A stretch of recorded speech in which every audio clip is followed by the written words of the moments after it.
رمضان المبارک اسلامی سال کا 9واں مہینہ ہے۔ قرآن و حدیث میں رمضان المبارک کو بہت اہمیت حاصل ہے، اور رمضان المبارک ہی وہ بابرکت مہینہ ہے جس کا ذکر قرآن مجید میں آیا ہے۔ حضرت سلمان فارسی رضی اللہ تعالیٰ عنہ روایت کرتے ہیں کہ نبی کریم صلی اللہ علیہ وسلم نے شعبان کی آخری تاریخ کو فرمایا کہ تمہارے اوپر ایک ایسا مہینہ آ رہا ہے جو بڑا اور مبارک مہینہ ہے، اس میں ایک رات ہے جو 1000 مہینوں سے بڑھ کر ہے۔ اللہ تعالیٰ نے اس ماہ کے روزے کو فرض فرمایا اور اس میں رات کے قیام کو ثواب کی چیز بنایا۔ دنیا بھر کے مسلمان رمضان المبارک کی تیاری کر رہے ہیں۔ اس حوالے سے زیادہ تر اسلامی ممالک میں 10 مارچ بروز اتوار کو مقدس مہینے کے چاند نظر آنے کا امکان ہے۔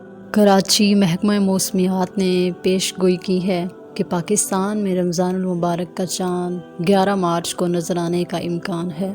محکمہ موسمیات کے مطابق رمضان المبارک کا چاند 10 مارچ دوپہر 2 بجے پیدا ہوگا۔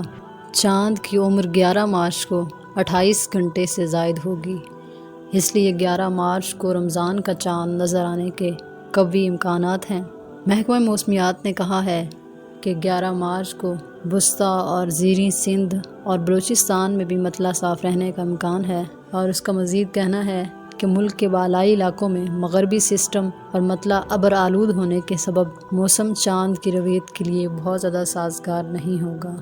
اس حوالے سے ہلال کمیٹی ریسرچ کونسل کے جنرل سیکریٹری کا کہنا ہے کہ امکان ہے کہ پہلا روزہ منگل 12 مارچ 2024 کو ہوگا۔